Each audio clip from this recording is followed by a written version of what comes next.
ही सवेर किस्म की मुझे जेलसी हो रही है इंडिया की इस जीत से। 336 रन्स की जीत इंग्लैंड में। आकाशदीप की 6 विकेटें, उससे पहले सिराज की 6 विकेटें, शुभमन गिल के 269 और फिर शुभमन गिल का 161। मतलब कि मैं हैरान हूँ। मुझे जेलसी इस वजह से हो रही है कि बॉलिंग की सरजमीन तो हम हैं। शाहीन पहले ओवर में विकेट लेने वाला हमारे पास है, हमारे पास नसीम है, हमारे पास हारिस रऊफ है 150 डालने वाला, पर 6 विकेटें आकाशदीप सिराज लोग लेके अपनी टीम को जिता रहे हैं। हमारे पास बाबर आजम है, हमारे पास रिजवान है और उधर जो है तो शुभमन गिल कर रहा है। हमारा जबरदस्त टेस्ट सीरीज है कि पहला मैच इंग्लैंड जीतता है, इंडिया दूसरे मैच में ऐसी जगह आता है जहां कभी जीता नहीं है और अपना सुपरस्टार मिसिंग है, और उसके बाद ऐसा जबरदस्त वार करता है पलट के कि 336 रन से कामयाबी होती है 336। कैसा देखते हैं नजीब? ये 3-4 टीमें ही है जिन्हें देख के मजा आ रहा है। एक मजा आता है, सही बात है। इंग्लैंड हो गया, एक इंडिया, एक ऑस्ट्रेलिया, एक न्यूजीलैंड। हालांकि साउथ अफ्रीका टेस्ट चैंपियनशिप जीता है, जब वो जीता तो है, लेकिन मुझे नहीं लगता इस साल वो इतना अच्छा परफॉर्म कर सके। ये 4 टीमें ऐसी हैं, न्यूजीलैंड स्पेशली, जिस तरह न्यूजीलैंड ने इंडिया में हराया ना, तो ये 4 टीमें ऐसी लग रही हैं कि इन्हें ही देख के मजा आता है। बाकी अभी वेस्ट इंडीज वाला मैच देख रहा हूँ तो 4 आउट हुए हैं, 40 पे 4 आउट थे, अभी 59 पे 4 आउट, मजा ही नहीं आ रहा देखने। बिल्कुल सही कह रहे हैं। लेकिन इंडिया ने उस जगह पे टेस्ट मैच जीता है जहां पे आज तक कोई नहीं जीता, एशियन टीम मैनचेस्टर में, और अपना मैनचेस्टर बोलो एजबास्टन में, बर्मिंघम एजबास्टन, और कभी इंडिया भी नहीं जीता था। तो रिकॉर्ड बनता ही है ना टूटने के लिए, तो ये रिकॉर्ड बन गया और क्रेडिट जाता है जी पूरी टीम को और मैनेजमेंट को, रवि शास्त्री का। इंडिया की यंग साइड ने मेरे पैन का स्टोक का पकड़ के घंटा बजा दिया, और ऐसे ऐसा घंटा बजाया मेरे पैन का स्टोक का पकड़ के, जो है वो एजबास्टन में। बेटा उस ग्राउंड में जिधर इंग्लैंड आज तक इंडिया से टेस्ट मैच नहीं था हारा, मतलब इंडिया इस ग्राउंड में आज तक जीता ही नहीं था टेस्ट मैच इंग्लैंड से एजबास्टन में। बेटा उधर उसके पैन का स्टोक को पकड़ के बजा दिया और बैस बाल को बेटा उधर दफना दिया पकड़ के इंडिया की इस यंग साइड ने।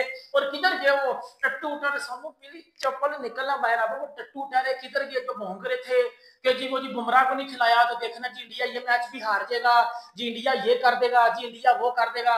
बेटा इंडिया ने आप सब के मुंह बंद कर दिए हैं और हिस्ट्री क्रिएट कर दी है एजबास्टन में और इस ग्राउंड में। बेटा इंग्लैंड को ये बता दिया है कि बेटा लॉर्ड्स में भी हम जीत रहे और अपनी चड़ियां छड़ियां कस के आना। एक रीबिल्डिंग फेज चलता है, 2-2 3-3 साल चलता है, बट इंडिया का कोई रीबिल्डिंग फेज ही नहीं है। उधर से विराट कोहली रोहित शर्मा गई, उससे अच्छी परफॉर्मेंस आने लगी। हमारा विन होता है, फिर लर्न होता है। इनका कोई लर्न ही नहीं हो रहा। मतलब इंडिया कब लर्न करेगा यार? बुमराह के बगैर चैंपियन ट्रॉफी जीत गई, विराट कोहली रोहित शर्मा जाते जाते वर्ल्ड कप जिता गए। वो ऑस्ट्रेलिया में भी जो आपने सीरीज़ें जीती थी वो भी विराट कोहली के बगैर और बुमराह के बगैर जिस तरह से आप जीते, और अभी आप इस तरह से इंग्लैंड में परफॉर्मेंस दिखा रहे हो। अमेजिंग यार, मतलब कि अमेजिंग यार, मतलब कि I can't have even words. यकीन मानो मैं अपने होशो हवास में नहीं हूँ। इंडिया ने बड़ी बड़ी जीतें हासिल की हैं, खुशी होती है, इस पर भी खुशी है as cricket fan, but digest नहीं हो रही। मतलब कि कैसे हमारा लर्न इंग्लैंड ने इंडिया का वेन हमारा बोब्जी आखिरी सेंचुरी नेपाल के खिलाफ और शुभमन गिल ऊपर नीचे सेंचुरियाँ। शुभमन गिल एक मैच में 2 सेंचुरियाँ, इधर ऋषभ पंत पहले मैच में डबल सेंचुरियाँ, जिसका रिकॉर्ड पहले कोई भी नहीं था। और अभी शुभमन गिल, राहुल भी वो 50-55, जायसवाल भी रन्स, हर कोई रन, जडेजा रन, सुंदर रन्स। मतलब कि इट्स जस्ट, मतलब कि मैं समझ नहीं आ रही मुझे यार कि ये इंग्लैंड ने कुछ किया है, इंडिया ने कुछ किया है। मतलब दे आर क्लूलेस यार। सुबह में जो ओपिनियन चेंज हो रहे थे लोगों के बहुत ज़्यादा कि ये क्या किया, इतना लंबा वो हम भी कह रहे थे कि लंबा खेले, गलत किया, इतना बड़ा रिस्क नहीं लेना चाहिए था अगर बारिश हो रही है। But at the end of the day बहुत ही सुपीरियर परफॉर्मेंस रही इंडिया की इंग्लैंड के मुकाबले में। बहुत ही सुपीरियर परफॉर्मेंस, और जो याद रखी जाएगी, जो टेस्ट मैच 7 हारे हुए हैं इस वेन्यू पे। तो मैंने कल ही कहा था ये टेस्ट मैच अब इंडिया को अगर कोई बचा सकता है तो वो बारिश ही क्या नाम है जीतने से बचा सकती है। बारिश इंग्लैंड को बचा सकती है। लेकिन वो आप देखें 1.5 घंटा मैच नहीं हुआ, तो उस पे ओपिनियन मैं देख रहा था मीडिया सारा, तो वो बिल्कुल ठीक बात कर रहे थे कि अगर वो कल 3 आउट ना हुए होते तो मैं आपको ऑनेस्टली बताऊं कि ये टेस्ट मैच अभी भी बड़ा मुश्किल हो जाना था इंडियन टीम के लिए, जितना उन्होंने डिले कर दिया था, क्योंकि एक थ्रेट भी है इंग्लैंड टीम का, बैटिंग का भी, जीते हुए भी हैं, उन्होंने जाना था जीतने के लिए, तो वो अपने आप को सेव करके डिक्लेयर की है उन्होंने इनिंग्स, लेकिन बहुत बड़ा स्कोर वो सदियों में एक बार होता है। लेकिन जो इंडियन टीम ने जो विक्ट्री हासिल की है ना, वो विक्ट्री ऐसी है कि आप देखें कि एशिया में कोई टीम अगर कोई इंग्लैंड में जाके ऐसी परफॉर्मेंस दिखा सकती है तो वो इंडियन ही कहना पड़ेगा, इंडियन टीम है। इंडियन सिस्टम की कामयाबी है, प्लेयरों की है। जिस टीम में विराट कोहली ना हो, बुमराह ना खेल रहा हो, शामी ना हो, रोहित शर्मा, अश्विन छोड़ गया हो, तो वो team, young Indian team, England जैसी कंडीशन में जाके टेस्ट मैच जीतना, एक टेस्ट मैच डाउन होके, तो मेरे ख्याल से बड़ी परफॉर्मेंस और क्रेडिट देना चाहिए। और गौतम पे मेरे ख्याल से बड़ा प्रेशर रिलीज हुआ होगा, गिल पे तो इतना नहीं होगा क्योंकि बड़ी परफॉर्मेंस दी है, और जैसे वो ग्राउंड में आया वो नजर भी आ रहा था, कितना खुश था।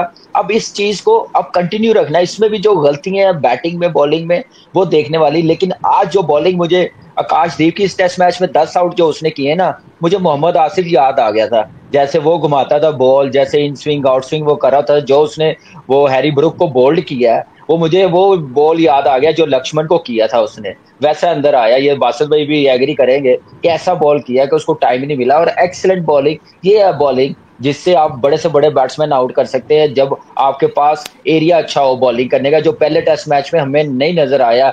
लास्ट डे वो भी टेस्ट मैच जीते होते, इस वक्त 2-0 से लीड करे होते, लेकिन ये है कि अच्छा बड़ा स्ट्रांगली कमबैक जो विदाउट मेन प्लेयरों के बगैर। सारी बात करता हूँ, सारे मैच की बात करता हूँ, सब एक तरह मेरी सुन लेना। जिस दिन ये मैच शुरू हुआ, मैं पाकिस्तानी सोशल मीडिया देख रहा हूँ, मैं सब पढ़ रहा हूँ, हो बुमराह को निकलाया, इंडिया हार जाएगा, ये पायल देंगे, ये कर देंगे। और दूसरा, उन छनकनों, उन घंटों, उन बाजों को मैं एक चीज बता दूं, जो ये बकवास करते हैं जगह जगह पे बैठ के, हे कोहली के बगैर इंडियन टीम, आज कोहली को निकाल दो तो इंडिया तो कुछ भी नहीं है, आज रोहित शर्मा को निकाल दो तो इंडिया की टीम तो हारना शुरू हो जाएगी, ये बुमराह को बॉलिंग में ड्रॉप कर दो या रेस्ट दे दो तो इंडिया तो फारग है। बेटा इस मैच में बुमराह भी नहीं था, इस मैच में आपका पापा विराट भी नहीं था, और आपका बड़ा पापा रोहित भी नहीं था। इंडिया की यंग साइड थी, सेबेस्टियन का ग्राउंड था, इंग्लैंड की माइटी इंग्लैंड थी, बेसबॉल वाली पैन के मकलम और पैन के स्ट्रोक वाली, शुभमन गिल यंग कप्तान था, इन एक्सपीरियंस इंडिया की फास्ट बॉलिंग लाइनअप थी। घर में घुस के 350 रन से इंग्लैंडियों का घंटा बजाया, इंग्लैंडियों को पकड़ के दफन किया, और ऐसी जगह पे इंग्लैंड को पकड़ के बजाया कि इंग्लैंड वाले उठने के काबिल भी नहीं रहेंगे। इतनी बड़ी जीत ऐसे ग्राउंड में, बेटा इट्स टोटली अनबिलीवेबल। मैंने बड़ी टीमें देखी हैं, बट जिस वे ऑफ माइंडसेट से टीम इंडिया डोमिनेट कर रही है, मैंने सुना ही नहीं है, मैंने देखा ही नहीं है। यार आप चीज ये देखो, विराट नहीं है, रोहित नहीं है, बुमराह नहीं है, टीमें बैकफुट भी हो जाती हैं कि यार हाँ इतने बड़े प्लेयर नहीं, हम तो हार जाएंगे। बट उन्होंने बोला नहीं है तो नहीं है, हम उन्हीं से जीतेंगे जो प्लेयर हमारे पास हैं। मतलब ये चीज है ना, हम उन्हीं से जीतेंगे। तो ये सबसे बड़ी जीत है टीम इंडिया की, इंग्लैंड को उधर हराया है जिधर इंग्लैंड आज तक हारा ही नहीं था। ये होती है ना सबसे बड़ी जीत, ये होती है बड़े स्टेटमेंट, परफॉर्मेंस भी देना, और ये ऐसी देना कि दुनिया याद करे। पाकिस्तानी लोग सोनू बाहर आना, बाहर आप जीत गए उधर तेरे, और ऐसा जीते हैं कि इंग्लैंड को तकरीबन 350 रन से पकड़ के गुल्ला दे दिया उनके अंदर, ऐसा पकड़ के इंग्लैंडियों को बजाया कि बेटा ये उठने के काबिल भी नहीं रहेंगे। ये है इंडिया का यंग टैलेंट, ये है इंडिया का young talent in red ball cricket. Red ball में तो सारे कहते हो ना, व्हाइट बॉल में तो इंडिया जीत जाएगा, लेकिन रेड बॉल में इंडिया का पता चल जाएगा। रेड बॉल में भी इंडिया का पता चल गया, टैलेंट के साथ स्किल भी है उनके पास, और इंग्लैंड को इंग्लैंड में रेड बॉल में हरा के आना, ये सबको पता है ये कितनी बड़ी अचीवमेंट है। और उस ग्राउंड में हरा के आना जिस ग्राउंड में इंग्लैंड आज तक हारा ही नहीं है। आप ये हमारे यहाँ होता ही है, एशिया में, इंडिया में ज़्यादा होता है क्योंकि बड़ा मुल्क है। पाकिस्तान में भी हार बर्दाश्त नहीं होती है, इसी तरह श्रीलंका, इसी तरह बांग्लादेश। अभी कामी तो बात कर रहा था ना आकाशदीप की, नो डाउट उसने बहुत ब्रिलियंट, उसने देखो बेसिकली वो स्विंग बॉलर नहीं है, सीम बॉलर है। और इंग्लैंड क्या गलती कर रहा है, स्विंग बॉलर को खिला रहा है, जो हम पहले टेस्ट में भी बात कर चुके हैं, वो उसकी पेस इतनी नहीं है, उसको वो मैनेज कर रहा है। दोनों दफा इंग्लैंड ने टॉस जीता और बैड डिसीजन लिया। मैं तो पहले टेस्ट वेरी बैड डिसीजन। अब आप ये देखें ना कि इंग्लैंड की तरफ से अभी तक किसी ने 5 आउट नहीं करे, 4-4 करे। इंडिया की तरफ से 6 आउट करे, सिराज ने पहली बारी में 6 आउट करे, आकाश ने इस टेस्ट मैच में, और पहले टेस्ट मैच में भी 5 आउट करे बुमराह ने। रन अगर आप देखें 1014 रन करे इंडियन बैटर्स ने इस टेस्ट मैच में, तो ये उनके हैं 678 ओवर्स जो ज़्यादा खेला इंडिया, और जो पिदाई हुई है इंग्लैंड के फील्डरों की, इंग्लैंड के बॉलरों की, तो अब तो मेरा ख्याल है जोफ्रा आर्चर पक्का हो गया तीसरे टेस्ट मैच के लिए, उसको तो ये लाजमी खिलाएंगे। नमस्कार दोस्तों, स्टम्प न्यूज़ में आपका स्वागत है। भारत ने इंग्लैंड को दूसरे टेस्ट मैच में 336 रनों से हराकर 5 मैचों की सीरीज में 1-1 की बराबरी हासिल कर ली है। भारत ने बर्मिंघम में पहली बार जीत दर्ज की है। भारत ने पहली पारी में 587 रन बनाए थे और इंग्लैंड को 407 रन पर ऑल आउट कर दिया था, जिससे भारत 180 रनों की बड़ी बढ़त हासिल कर ली थी। भारत ने शुभमन गिल के शतक की मदद से दूसरी पारी 6 विकेट पर 427 रन बनाकर घोषित की थी और कुल 607 रनों की बढ़त हासिल कर इंग्लैंड के सामने 608 रनों का लक्ष्य रखा था। इंग्लैंड की दूसरी पारी 5वें दिन 271 रन पर ऑल आउट हुई और भारत ने जीत हासिल की।